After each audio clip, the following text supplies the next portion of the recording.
The first half mile was 46.7 seconds, and Medina Spirit leads them up the backstretch. The Bob Baffert trainee is 3/4 of a length in front.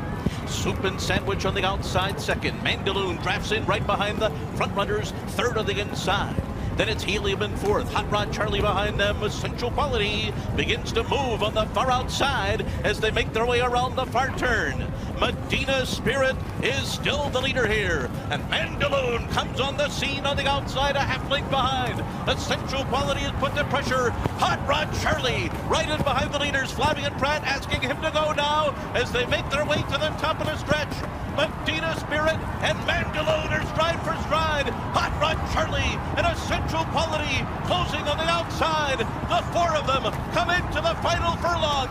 Mandaloon fighting for the front. Medina Spirit battles on. Hot Rod Charlie on the outside. Essential Quality on the far outside. The four of them coming to the finish in the Kentucky Derby.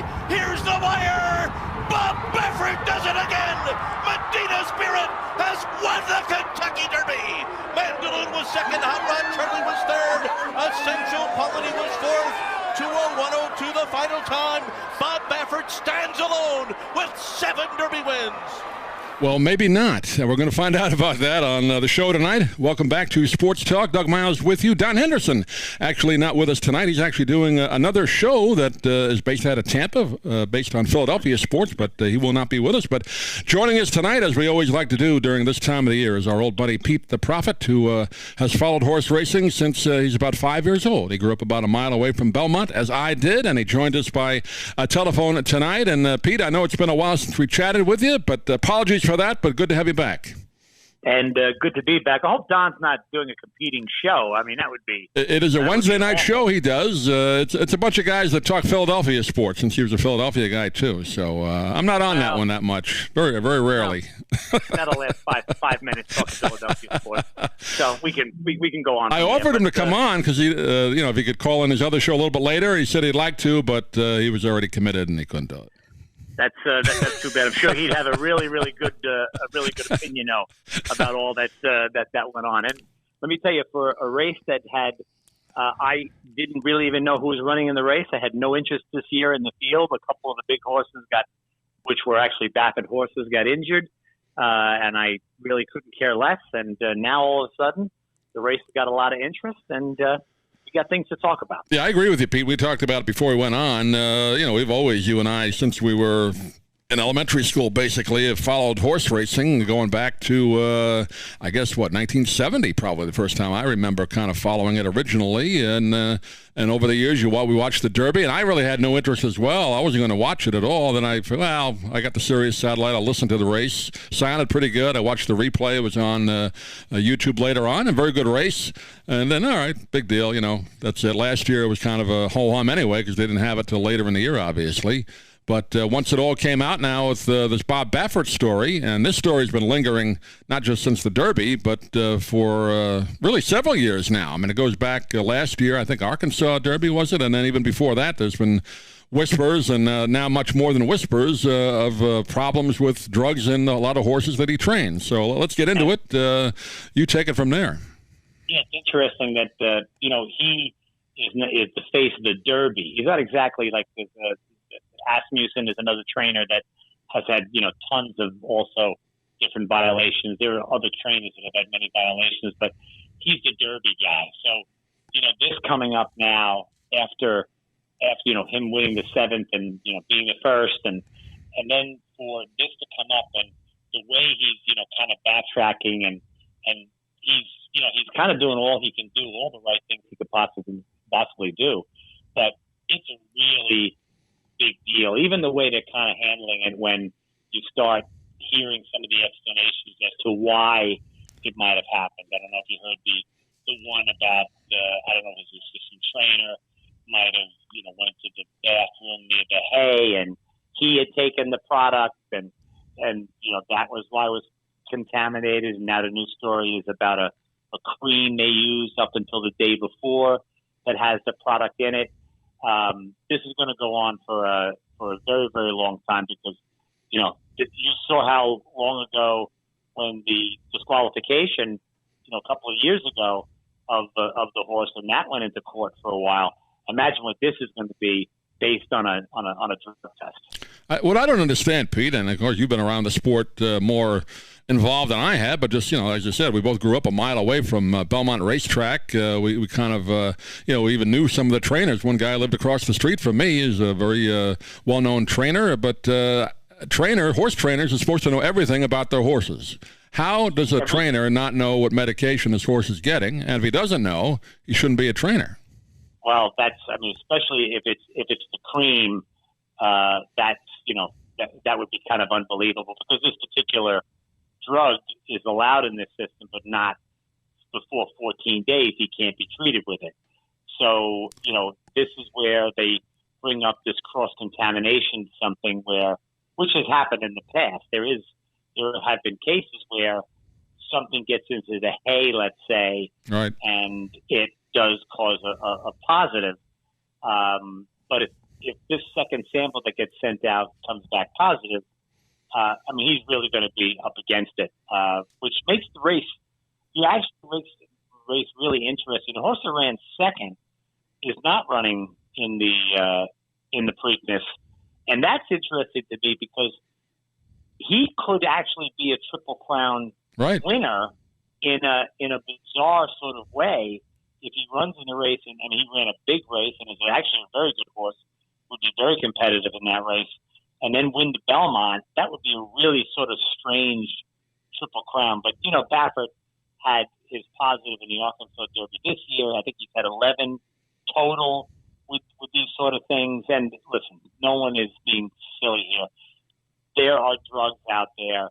They go right on the line. They're constantly trying to find new ones that help out, and they're being, monitored better each year. But the bottom line is that you can see these super trainers. In fact, I don't consider a super trainer. I consider the people that really have, let's just say, the good stuff are the ones that claim a horse for, $15,000-$20,000, and then the next race they go 20 points up from their buyer number, and they're winning allowance races in improvement that you just never see. So there's something going on out there, but this is just such a big spotlight. Good idea of Baffert not going to the Preakness, because that would just be a carnival. They had to let the horse run. The Preakness did, Pimlico, they did everything right. They basically said the only way you're running is if we are testing all of Baffert's horses throughout the day. If anything comes back at all suspicious, you have to scratch your horse, and they agreed to that. So here's another thing I don't understand too, Pete. If there's any question of any medication, shouldn't you read through the labels, look on it, what's in it before you give it to just to say, okay, this may be illegal, maybe something we shouldn't use before we put it on? How come we didn't do that? And on the other side of that, okay, why don't we just make it anything you want to give the horse, provided it doesn't, if somebody's going to kill it, make it legal, but you have to tell everybody what you're giving the horse. Why don't they do that? That would eliminate a lot of this. Then I tell you, then they'd probably shut down horse racing, because at that point, then the groups of people that don't like horse racing as it is. Right. I'm just saying that's the other end of the other side of the coin. All right, you give your horse whatever you want, provided, I'm not saying, give it amphetamine, but, any kind of medication like that. But you have to say in the program and announce it, this is what the horse is on, just to make it clear. That's another way to get rid of all this. No, it's true. And even what you said in the beginning, if you go and, listen to vet in particular, or including Baffert, this is not a horse that he doesn't know much about. He's running him in the Derby. He's very well aware of the horse and the medication he's on. So, he didn't know that there was some sort of, this sort of agent that was literally given to him the day before. Now, again, I don't know what the level is of what they're allowed to have, and I'm not sure if this was very high, obviously high enough to get a positive, but that was 14 days out. I don't know what a cream does to get you within the day before, if that helps. Now, of course, his vets are saying, well, even with that in the system, it made no difference. It didn't enhance his performance. But has he been doing that for a while with the cream? Is that something he's been using as a way to kind of backdoor this medication into the system? And this just brings up a lot of other things that are going on. There's like Monmouth this year at the moment they're going to race with no whips, which is a complete overreaction, just as it was when some horses broke down some years ago and almost every track in the country went to a synthetic track. Right. There is a fine line, and there's a really good compromise, and it's really easy to find, but they always overreact, and that's what seems to happen in general in our society. Yeah. Horses that, the last year or two, actually before the whole COVID thing, there were several, a dozen, or almost a dozen, I don't know the exact number, that were in California that were breaking down and had to be put down. And they said it was the track out there. So that was one thing. You don't hear about that anymore. I didn't realize they did the no whip rule at Monmouth. Yeah, that was something they just came out with. I think Santa Anita has a rule where there's a certain amount of whip. Like, first of all, the whip cannot go above the shoulder. Right. You're allowed to only hit a certain amount of times, and then a certain amount of times in a row. A bunch of places over in Europe do that, and for me, it's a good rule. The no whip rule is just completely it's downright dangerous. It's two things. It's dangerous for a horse to, if a jockey can't control a horse, you need that whip to help out. So that's the one side of it. The other side is there's a part of this sport that if they would be able to, horses actually, they don't make comeback. When a horse is beaten and he's dropping back to third and fourth, when you watch a horse race, see a horse back in 10th, he's beat by 15 lengths, the jockey's whipping him. That's the stuff that people get incensed about. When you're in the heat of a battle, then listen, there's a whip out there now that supposedly really gives no pain at all to the horse. There's almost no reaction. It's like a little tap. Ramon Dominguez, the old jockey, made it. So there are ways that you can make this work very easily. But instead, like the no whip rule, then if I'm a bettor, I don't want that. Like, I don't know what the guy's doing. Like, you want to see that. So then that could, already the industry has enough problems with people betting, people betting to get the drugs and things like that. But even betting, like the late money that comes in almost after the gate opens, there's a lot of stuff going on. So now you're going to make me have a bet, and I don't know, and the guy can't whip the horse for me to win? Oh, man, that's doing the dangerous line. I don't know what's going to happen at Monmouth, but they're in a weird position because their jockeys are all, a lot of them aren't even going to ride there. So I don't know what's going to happen with that. Talking about Bob Baffert, Pete the Prophet joining us. The latest, right before we do the show live on a Wednesday night, that I guess the lawyers got involved and they can run Medina Spirit at the Preakness. Baffert will not be there, as Pete just mentioned. So still pending that. I guess it's a split test they call. They have to get a second sample. Now, I don't know if that sample is from the same blood or urine, whatever they did, after the Derby, or is it taken again like a new sample? No, it's the same one. Same they one, always okay. Do that. Yeah, they do that. They actually do something where they actually freeze the sample also, and so there's all sorts of ways that they can find, these things. So this will be interesting. I mean, if it comes up positive, which I don't even know if it almost always does. How could it not? Come up positive, right? Yeah. And they don't really have a choice at that point. They will probably disqualify him. There'll be lawsuits. And then they'll withhold the purse or leave it on the side. And once again, the bettors are kind of screwed because, you can't get your money back here in this case. So that's the world we live in here when it comes to this sort of stuff. And in the biggest race in the world after last year, where the race was basically meaningless. They're running in September. Right. It was a useless race.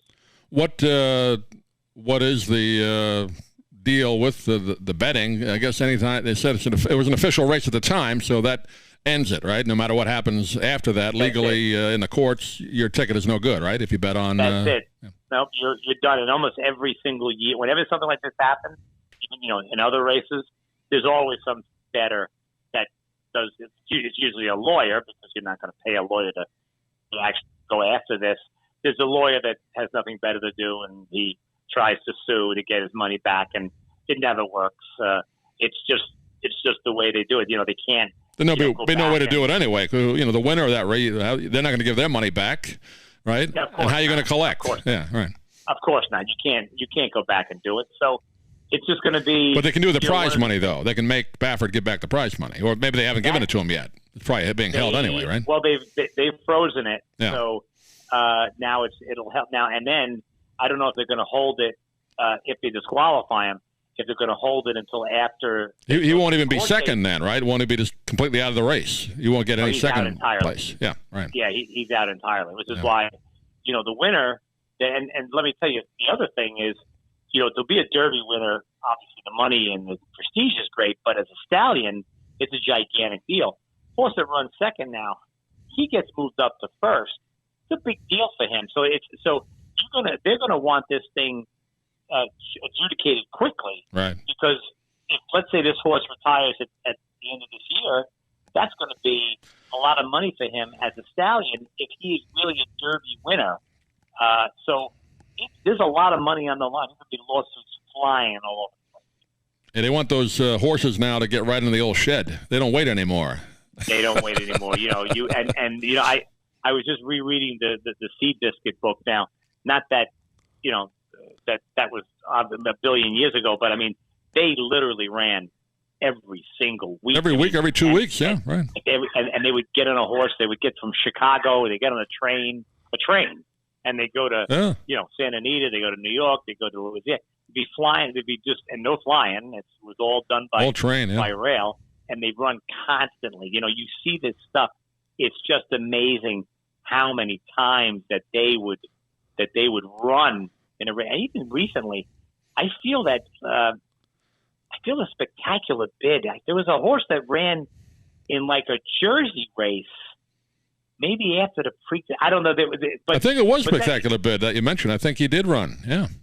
Don't they rate at the old Garden State racetrack? Yeah, right. But back then they were iron horses. They ran constant. That's how they trained. And they didn't make huge purses back then. I mean, it was nice for the time, but you had to run a lot to make a good living.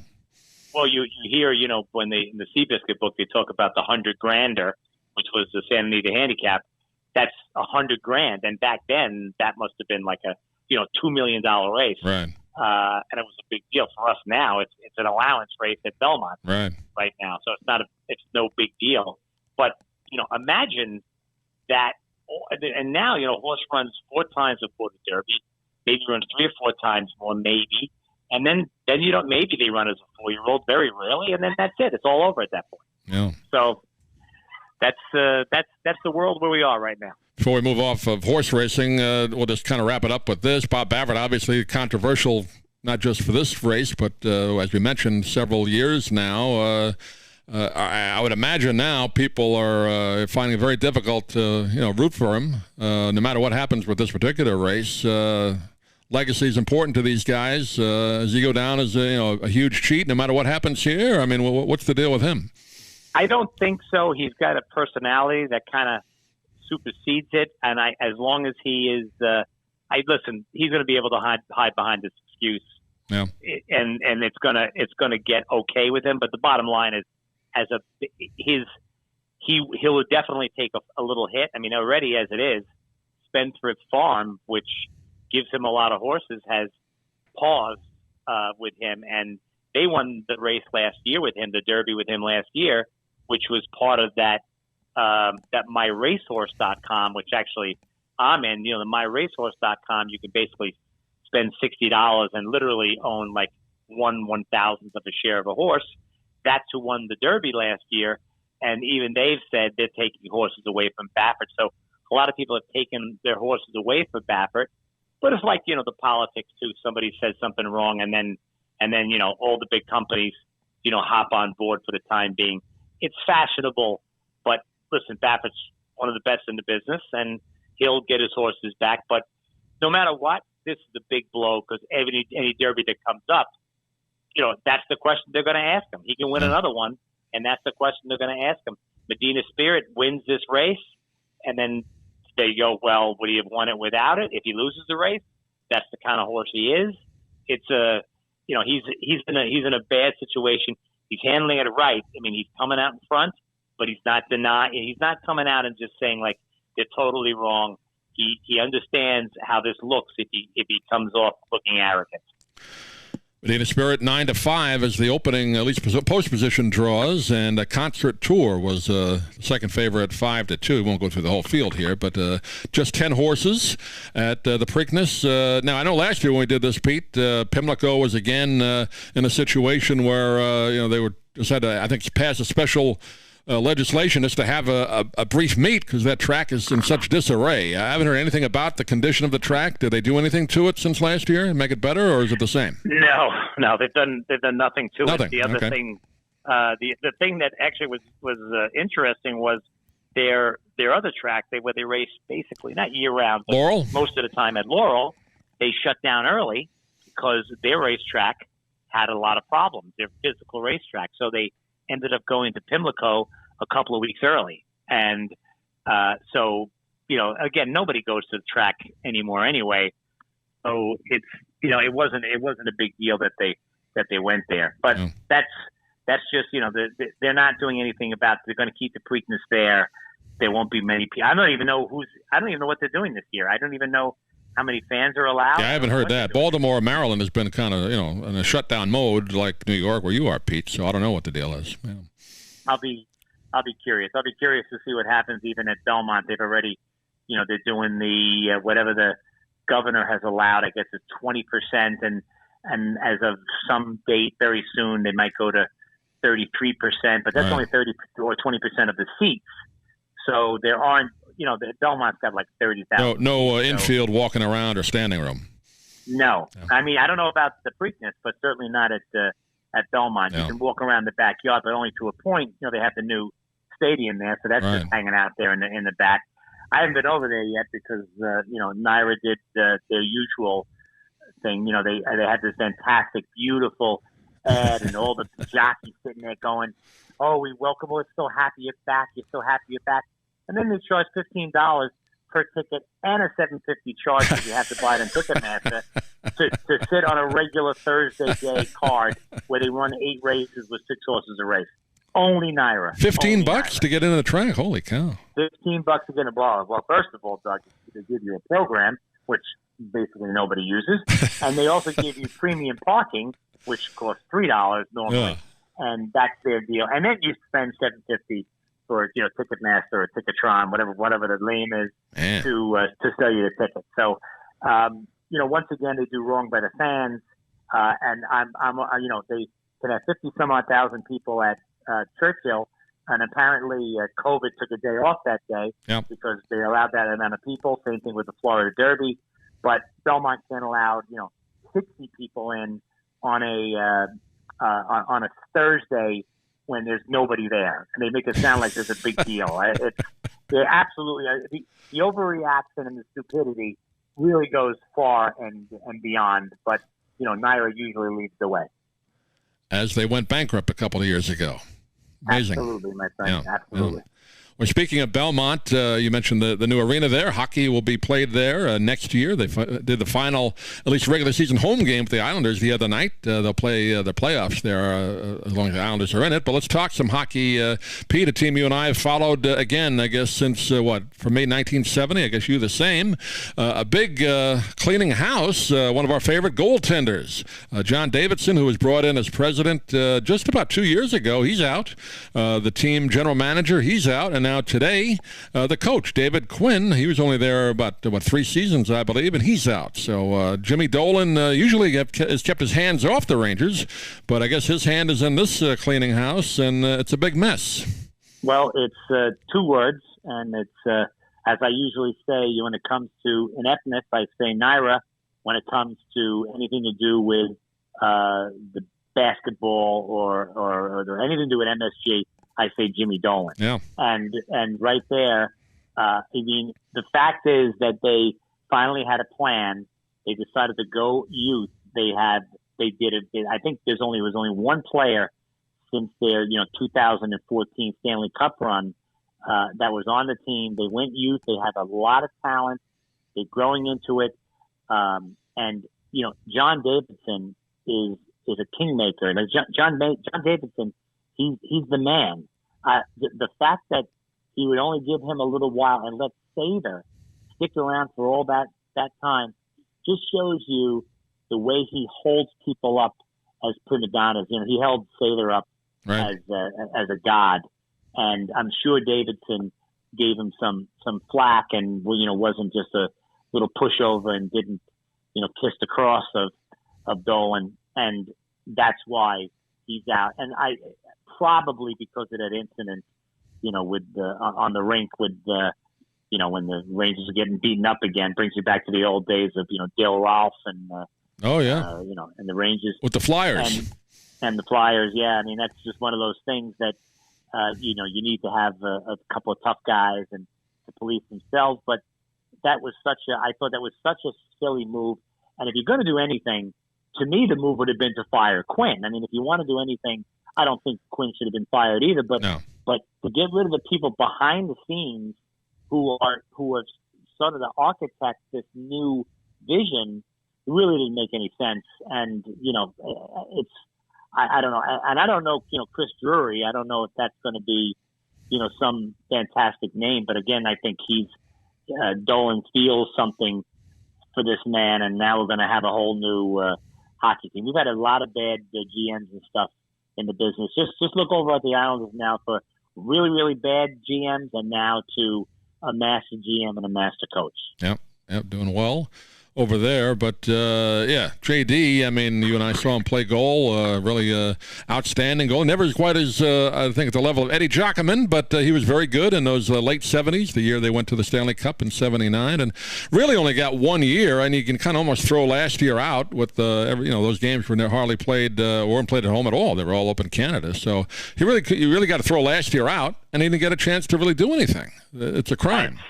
Now, he's going to get paid. I mean, don't worry about that, but to give a guy like that who really was successful in St. Louis for the most part, didn't win a cup, but pretty good. And with Columbus, he turned them into a better team. Give the guy another year or two. You have to give him another year or two. I mean, you have to. I mean, at least a 3-year plan. I mean, you have to. I mean, again, you cannot count last year. You throw that year out. Yeah. Everything he's done before, even with St. Louis, they might not have won a cup. He made him better. Differently. Much, much better.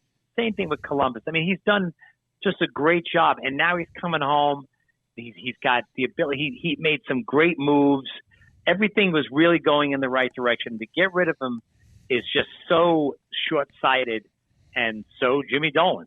And that's the thing that's so frustrating. I think as a Ranger fan, you're hoping that now, like finally, after overpaying for people and just, making the playoffs and knowing you're going to get eliminated, and finally we have a vision. We're going to purge, we're going to make a run, and we're going to get youthful. I mean, I think they're the youngest team in the NHL. If not, they're right there with them. That is what, and they've developed some people that are coming out great, and then we fire the people that sort of started that movement and that have a proven track history. So I don't know. Does Drury have any sort of history? I didn't even realize he was there until I read the stories, a couple of weeks ago. To be honest, I'm not even sure. I've not followed the Rangers that close since a couple of years. But he might have been playing. He was only playing a couple of years ago, right? Yeah. Yeah. So maybe they pulled him off the rink and decided to make him into this new position. John Davidson, again, for people maybe not aware around the country, was really one of the legendary broadcasters for the Rangers over the years, doing the color with Sam Rosen for such a long time and on TV. So New York fans love him. He was great. Yeah. Love him, and there hasn't been, I don't think, that kind of backlash as I thought they might be. I think as it's almost as a Met fans, you kind of throw your heads up, you throw your hands up in the air all the time because something always goes wrong. Well, here's another thing that goes wrong. Hopefully he could do something. I'm sure the one thing he will do is make him tougher, and that is imperative.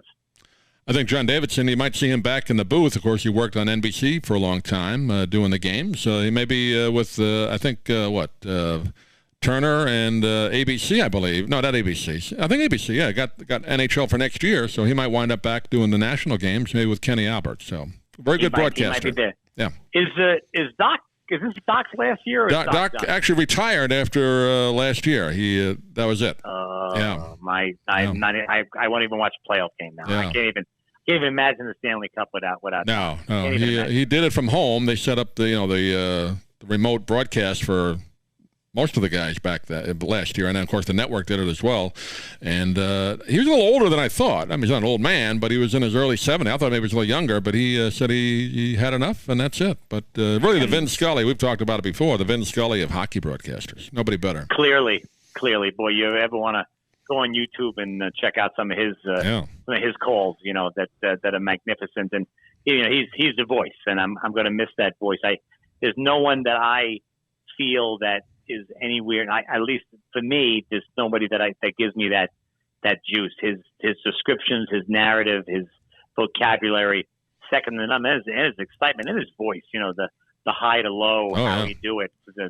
Fantastic. He will be missed. You know who we might see back in the booth? Only reason I speculate on that because he was down here doing the Orioles game for such a long time. Gary Thorne. The Orioles, for some reason, got rid of him this year, so he's a free agent. Maybe they'll put him back in the booth. He was great at hockey when he did it with ESPN, so maybe he'll get back into it. Great hockey announcer. I did not know that Gary Thorne that he was. Yeah, well, it's the Baltimore Orioles. Nobody really cares, but we have him here in Sarasota in the spring. That's the only reason I knew about it. Oh boy, I didn't know that, but let me tell you. I mean, I was going to say in the last statement, the guy that comes anywhere close who hasn't done it in a while is Gary Thorne. Gary Thorne is a superstar. He's amazing as maybe he get a shot. Probably not. This year, but maybe going forward. I think, for the new contract for the next network, I think if he wants to work, he may not want to work, but I mean, I would imagine he's not done. So he's a great broadcaster. Well, we're just about wrapped it up. Pete, you got anything else you want to get off your chest before we let you go and prepare for the Belmont in a few weeks? We got to talk about that in about 3 weeks. But what do you got? I know you had something on NFL you want to talk about? No, I'm actually just looking forward to the schedule being released. Okay. So we can figure out, Well, you're going to go out to Vegas, huh? Well, you got to let me know when you do that because I haven't been to Vegas in about 2.5 years, 3 years. So I'll meet you out there. Yes, I think I'm busy the week you want to go, but yeah, I'll definitely make that work. But well, you're not a Vegas guy. I keep trying to talk you into coming out sometime, and you never did. So I'm glad you're turning your ways. It's a great place. You don't have to gamble to enjoy it. I don't. I just like going out there. Yeah, but I will be there, and we'll do a live remote. We'll definitely do something. Yeah, some kind of broadcast from out there. Which would be good. But this was great, and hopefully we'll have something more fun to talk about when the Belmont Safe comes up in a few weeks. In 3 weeks? Well, obviously this Baffert story is not going away anytime soon, so it's going to be in the courts, I would imagine. Excellent. Let's have a good, long discussion about it. I love it. Pete the Prophet joining us. Pete, thank you, and we will talk to you again real soon. Thanks for being with us. Thank you.